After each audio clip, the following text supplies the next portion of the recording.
반갑습니다.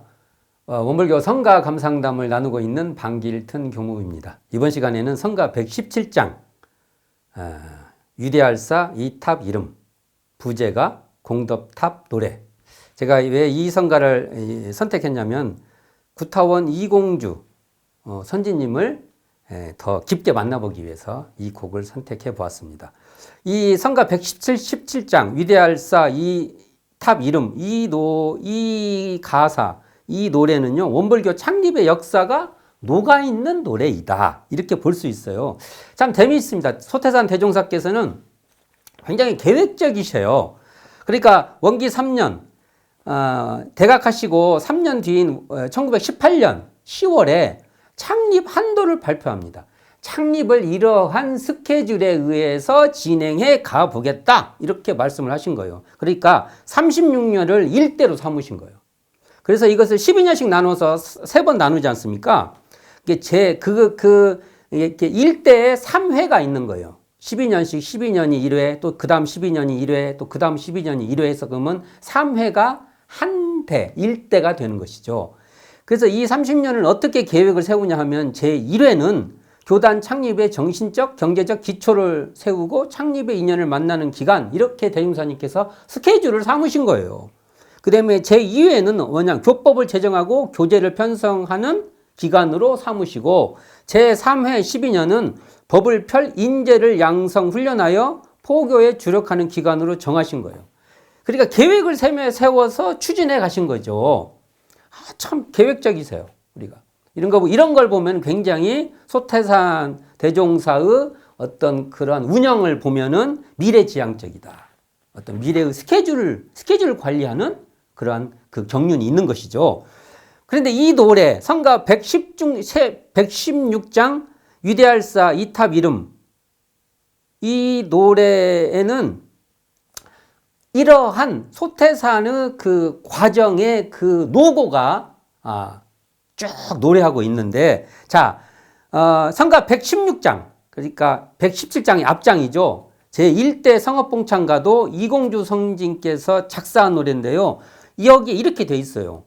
우리 교당 창립한도 36년 정하셨네 하고 제1회의 12년은 남녀 제자 만나시고, 이게 여기서는 제자를 만났다 이렇게 표현하시고, 제2회 12년은 교서를 편찬하시고, 그러니까 교전 편찬이죠. 제3회 12년은 훈련 실시하옵셨네 라고 해서 대종사님께서 이렇게 연대를 구분했던 것을 조금 더 더 생략해서 말씀해 주고 계시는데, 자, 성가 117장 위대할사 이탑 이름 공덕탑의 노래, 이 노래는 어디에 먼저 실려 있을까라는 그 궁금증이 생기게 됩니다. 왜냐하면 구타원 이공주 선진께서, 그러니까 원기 38년이에요.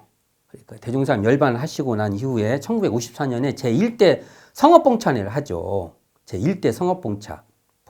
그러니까 36년, 그러면 37년에 성업봉찬을 해야 되는데, 그 당대가 6.25 한국전쟁이 있고 해가지고 1년 미루어서 38년에 하게 돼요. 성업봉찬을. 근데 이때를 기해서 프린트판 원불교 첫 성가집을 제작합니다. 이렇게 밀어서 이렇게 하는 거 있지 않습니까? 프린트판. 여기 중요한 것은 이 성가집을 만들었다는 거예요. 기존에 있었던 성가들을 모아서 성가집을 만들었죠. 근데 이 18곡의 이 위대할사 이탑 이름, 바로 이 공덕탑 노래가 있는지는 확인을 할 수가 없어요. 그런데 이 공덕탑의 노래는요, 사실 제1대 성업봉찬에 의해서 제정이 되었기 때문에 이 프린트판에 있을 가능성이 높습니다. 그렇게 볼 수 있다는 것이죠. 그래서 이 성가 117장 위대할사 이탑 이름 3절에 보면 창립정신이 나와요. 여기에 창립정신. 우리가 창립정신이라고 말을 한다는 것은 그러한 사유가 있다는 것이죠. 알뜰하신 창립정신 발휘하시고, 이 대목이 바로 성가 117장의 귀결점이다. 이렇게 말할 수 있죠. 1절에 보면 총지부와 각 기관의 이뤄놓은 사업이 바로 출가제가 노력인의 결정체인 창립정신의 역사적인 결실이며, 티끌모아 태산이 된 금자탑이 바로 이소성대의 정신이다. 이렇게 말할 수 있는 것이죠. 1절 제가 한번 불러볼게요.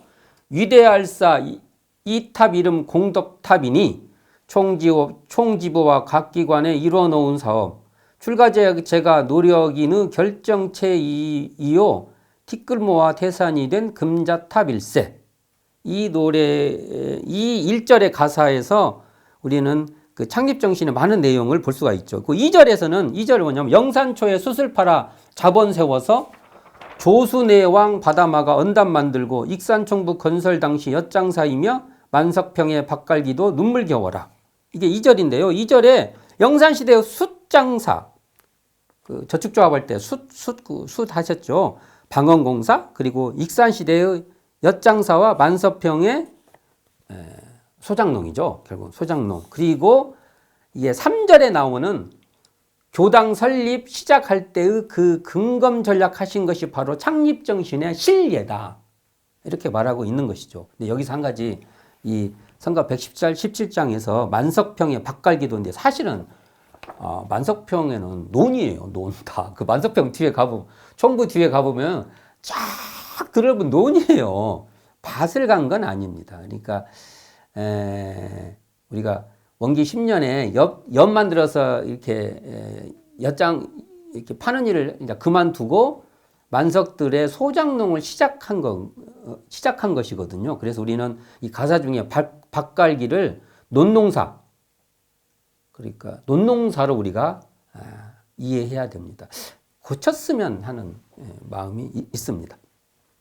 그리고 4절 한번 봉독해 볼게요. 황금의 탑 차지하신 탑주 제위여 어찌 다행 이런 사업 하셨던가요? 다생겁내 끊임없이 계속하시사 대봉도의 대오법이 얻으사이다. 3절도 한번 봉독해 보겠습니다. 기타 각지 지부기관 시작할 때 동분서주 절식 단행하시어 알뜰하신 창립정신 발휘하시고 여기에 창립정신 나오죠. 끊임없는 유지정성 바치시었네. 이게 4절에 보면은 황금의 탑 차지하신 탑주, 탑의 주인, 그 모든 제위, 모든 그런 모든 분들이죠. 는 어찌 다행 이런 공도사업에 참여하셨으니 다성겁내 더욱 알뜰히 창립정신 발휘하여서 대봉도의 대오법이 얻기를 바라고 있는 내용인데 여기에 대봉도 대오법이가 나오죠. 이건 사실은 정산중사께서 새 예전일 원기 36년, 1951년에 탈고하셔가지고 원기 38년 6.1대제 때 첫 시행한 거예요. 이게. 그러니까 이때의 상황이 나오죠. 그러니까 우리가 열심히 창립정신을 발휘해서 이 공도사업 열심히 해서 대봉도 대호법 위에 우리가 버품을 받자 이런 그 정서가 있는 거예요. 이 당대에 그 대제의 위패 진설이 이렇게 결정돼서 위패를 하면서 그때 대봉도의 대호법이가 나오지 않습니까? 그러니까 우리가 그 위에 올라가자라는 그런 정서가 이 안에 묻어 있는 것이죠. 그래서 이 가사에 이런 역사적 정서가 흘러가 있는 것이죠. 여기 보면 우리가 지금 한번 참고해 볼 것이 원기 42년, 1957년. 제가 원기 42년이면 거기다 15를 더하면 1957년 이게 나오는 겁니다. 네, 주산 송도성에게 종사위를, 팔산 김광선 구타원 이공주에 있는 대봉도위를, 그리고 팔타원 황정신에게 대호법위의 첫 법훈을 증여하게 돼요. 그러니까 이 법훈의 문열이시들이시죠. 대호법은 누구? 팔타원 황정신행. 대봉도는 누구? 팔산 김광선, 구타원 이공주. 그 다음에 종사위는 여기 이때를 보면은 주산 송도성 이렇게 문열이들이 열리게 되는 것이죠. 그러니까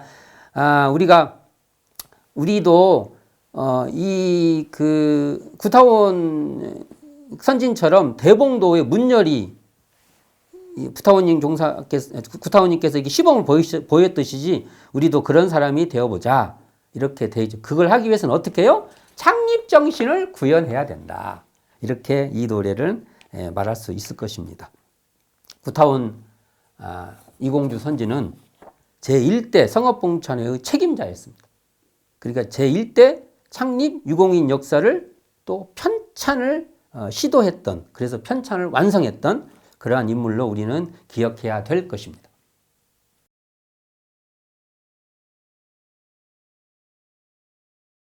성가 117장 위대할사 이탑 이름, 이 성가의 나오는 이 가사를 한번 살펴볼 필요가 또 있고, 여기에서 나오는 중요한 그 개념, 창립 정신에 대해서 우리가 조금 논의해 볼 필요가 있을 것입니다.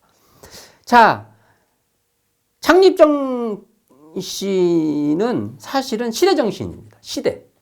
그러니까 시대의 요청에 의해서 발생된 시대의 요구에 따른 정신이란 겁니다. 좀 이걸 좀 디테일하게 한번 살펴보면요. 창립 정신은요, 원기 51년, 1966년에 제가 태어난 해네요. 1966년. 제가 태어난 해. 원광고등학교 교사 증축으로 인한 재정위기에 봉착하게 될 때, 이것을 타개하기 위해서 원불교학과 학생들로부터 시작된 창립정신 고취운동이 일어나요. 이때. 그러니까 창립정신 복귀운동, 창립정신 계승운동, 이런 이런 논의가 막 이때 막 생기게 되는 겁니다. 창립정신의 출현은요, 창립정신을 필요로 하는 사건이 발생하였기에 논의가 제기된 것입니다. 당면한 이 상황이 창립정신이라는 이념을 세워야만 혼란과 문제가 해결될 수 있기에 창립정신이 요청된 겁니다. 그렇기 때문에 창립정신은 시대정신의 효과다, 이렇게 말을 해야 됩니다. 우리가 창립정신과 개교정신은, 개교정신 있죠? 그리고 창립정신 있죠? 창립정신과 개교정신은 공통분모가 있죠. 공통분모가 분명히. 그러나 역사성에 근거한 시대정신이 바로 창립정신입니다. 그러니까 초창기 창립의 역사에서 어떤 시대정신을 읽어내는 것이 바로 창립정신입니다. 그러니까 창립정신은요, 초기 교단의 창립의 역사를 시대의 요구에 따라서 재해석되는, 그냥 주어지는 게 아니라 우리가 해석해야만 되는 그러한 역사의식이 깔려 있는 것입니다. 이 창립정신은요, 늘 시대에 따라 해석해야 되는 것입니다. 그러니까 창립정신이 고정된 무엇, X, 이렇게 말할 수 없다는 것이죠. 지금까지 논의된 창립정신은 대체로 대신봉정신, 일심합력정신, 사무여한정신, 이소성대정신 이렇게 대별되고 또 희생정신 다양하게 표현이 되고 있는데, 원불교 창립정신은요, 소태산 대종사의 대각을 기점으로 우리가 알고 있기에 저축조합에 의한 방언공사를 실시하고 법인성사를 이루어지어서 결집이 되고 이런 과정인데, 이 창립정신은 소태산 대종사의 대각 이후 구인선진과 함께 이룩한 영산시대의 건교정신을 핵심으로 하고 있는 것이죠. 늘 우리가 잘 알고 있는 저축조합, 방언공사, 법인성사, 또 법인성사를 중심 기반으로 하고 하여서 전개되는 어떤 건교정신, 또 익산총부 이후 그 어려운 속에서도 그 교당을 건설하고 땀 흘렸던 그러한 그 정신, 이런 것을 이렇게 쭉 꿰뚫고 있는 어떤 X의 정신입니다. X의 정신. 여기서 이제 핵심이 된 게 법인성사인데요. 이걸 원불교 교사에서 이렇게 말하고 있습니다. 법인정사는 곧 무아봉공의 정신적 기초를 확립하고 신성단결 봉공을 더욱 굳게 한 세회상 건설의 일대 정신 작업이었다. 이렇게 나오는데, 여기서 이 법인성사 이 대목이 창립정신의 핵심 요소가 되는데요. 여기서 나오는 말에 바로 신성단결 봉공, 이게 창립정신을 얘기할 때 늘 대두되는 그러한 요소가 됩니다. 근데 이게요, 과연 고정된 불변의 정신이냐 이겁니다. 이게 딱 고정되어 있는, 뭔가 시멘트같이 딱 굳어갖고 그냥 그대로 해야 되는 그런 거냐 이겁니다. 이 창립정신이. 그래서 이것은 시대에 따라서 창립정신은 계속 이 기본적인 요소를 가지고 계속 우리는 대화해 내야 되는 것이 바로 창립정신이라는 겁니다. 그렇다면 한번 몇 가지 신뢰를 한번 논의해 보도록 하겠습니다. 창립정신은 시대에 따라서 새로운 해석이 필요한 그런 시대의식이라고 했을 때 과연 그렇다면 여기 나오는 신성, 미래의 신성은 무엇이냐 이거죠. 우리가 신성이다 하면은 앞으로 시대의 신성은 무엇일까? 그때 이 신성은요, 앞으로 시대의 신성은 전제적 복종보다는 이렇게 어떤 그 신성이 있으니까 어떤 복종을 해야 된다. 이런 복종보다는 소태산 대종사께서 밝혀주신 이 법에 대한 주체적인 확신과 신뢰라고 봅니다. 자기가 주체적으로 자기 안에 들어오는 어떤 그 이걸 가지고 스스로의 그 어떤 확신 이런 게 중심이 될 겁니다. 뭔 X가 있으니까 그쪽으로 가야 돼 이게 아닐 거예요. 그러니까 어찌 생각하면 대종사께서 이렇게 밝혀주시니까 그쪽으로 무조건 블랙홀처럼 그걸로 빨려 들어가야 돼 이런 게 아니라 소태산 대종사께서 각자 스스로 주인공이 돼서 그곳에서 주체적으로 그것을 펼쳐라고 하는 그러한 내용에 대한 확신, 스스로 주인공이 되려는 그 신뢰, 이런 말씀을 하신 대종사에 대한 그 믿음, 존중, 이런 것이 바로 미래적 신성이 될 것이라고 봅니다. 시대에 따라서 이 신성의 내용도 바뀌어갈 겁니다. 우리는 그러면 창립정신도요, 그렇게 읽어가야 될 것입니다. 그리고 소태산 대종사의 이 창립정신에는 그런 요소가 너무나 넘쳐난다는 것이죠.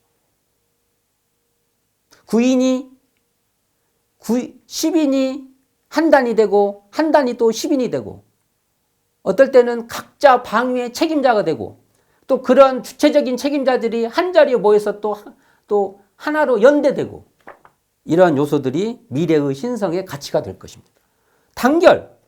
미래의 단결이라고 할 때 미래의 단결은요, 전체의 이론으로서의 소속보다는 각자의 개체가 자유로운 주체로서 서로 연대하는 개인이 있는 우리, 그러니까 10인 1단은 열이 합한 하나, 그러니까 하나의 귀속된 열이 아니라 열에 바탕한 하나, 이렇게 봐야 될 겁니다. 대산종사의 말씀에 이런 말이 나옵니다. 하나라고 하는 것은 하나가 아니라 열을 합한 하나요, 열이 아니라 하나다, 하나가 아니라 열이 합한 일합상 자리다 라고 해서 열과 하나에 대해서 말씀합니다. 저는 이것이 바로 어떤 그 미래의 그 단결, 합력, 이런 법문이 될 거라고 봅니다. 일심 합력과 단결의 그 초점은요, 자유로운 주체의 중심을 둔 연대, 그렇게 해서 연대하는 바로 그 합심에 있다. 이렇게 해석이 돼야 될 것입니다. 미래의 이소성대도 뭐냐면 작은 것으로서 큰 것을 이룬다 할 때 이소성대도, 미래의 이소성대는 이렇게 될 거예요. 큰 것에 종속된 소가 아니라 작은 소의 개체의 소의 적공에 의해서 대가 되는 고유한 주체에 바탕한 보편성. 참 이 보편성이 중요해요. 이 보편성은요, 보편성 안에는 고유한 주체가 또 그대로 살아있는 것이죠.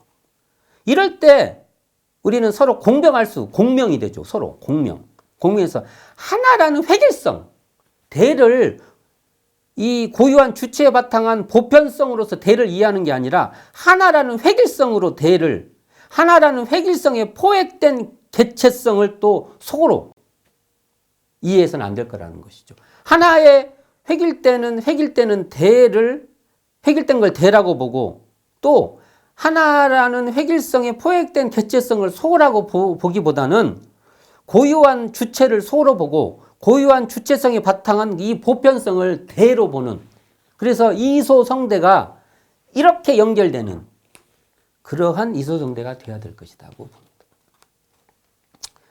미래의 본공도 한번 볼까요? 미래에는 본공을 이렇게 볼 것 같아요. 자유로운 주체가 연대되는 귀결점이요, 영원한 그 지향점이 바로 이 본공의 자리일 겁니다. 우리가 사무여한이라고 말을 할 때 이게 전체 복무하는 사무요한이 아니라 자유로운 주인공들, 주체들이 연대하는 그러한 사무요한. 이렇게 될 때, 그 사무요한이라고 하는 그 어떤 사람은 사무요한이라고 강조를 했는데 어떤 사람은 그 자기 역할이 전부 다 조연이고 배경으로 그냥 끝나버려요. 조연, 배경. 주인공이 안 돼요. 옛날에요. 참. 댄서들 있지 않습니까? 댄서들은 그렇게 화려하게 그 표현을 해도요. 앞에 노래를 부르는 사람의 그것에 보조도 아니에요. 보이지도 않아요. 그냥 그런 효과에 불과해요. 앞에 노래를 부르는 그 가수의 효과. 뒤에서 정말 멋진 연주, 정말 기타, 뭐 아코디언 뭐 이런 걸로 정말 그 관록이 쌓인 듀분들이 배경으로 쫙 노래해도요. 앞에 주인공 한 사람밖에 안 보이는 사회에 우리는 살았어요. 그 뒤에는 사람이 보이지가 않았어요. 우리는. 근데 앞으로는 미래 사회는요. 조명이 삥삥삥삥 돌면은 그 사람들이 하나씩 다 주인공으로 보이는 그런 사회가 될 것입니다.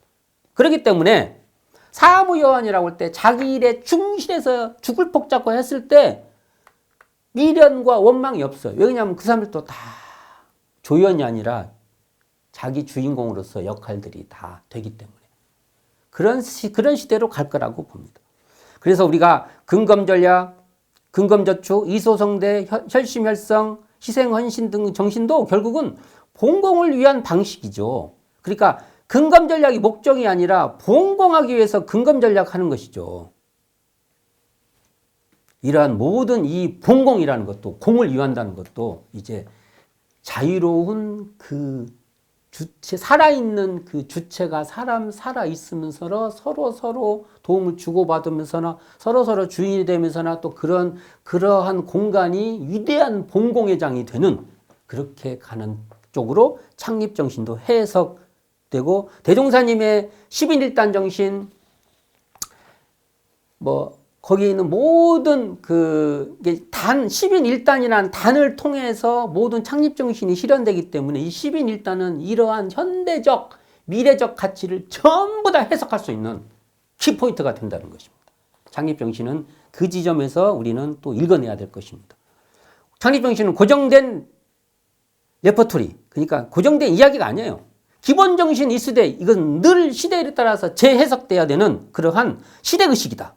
이렇게 저희들은 해석돼야 될 것입니다. 미래성을 제시할 수 있는 미래의 씨앗을 담고 있는 우리의 창립정신을 우리는 늘 해석해서 이 시대에 씨앗을 틔울 수 있는 우리 공부인이 되어야 될 것입니다. 이 이야기를 성가 117장 위대할사 이탑 이름에서 우리는 해석해 내야 될 것입니다.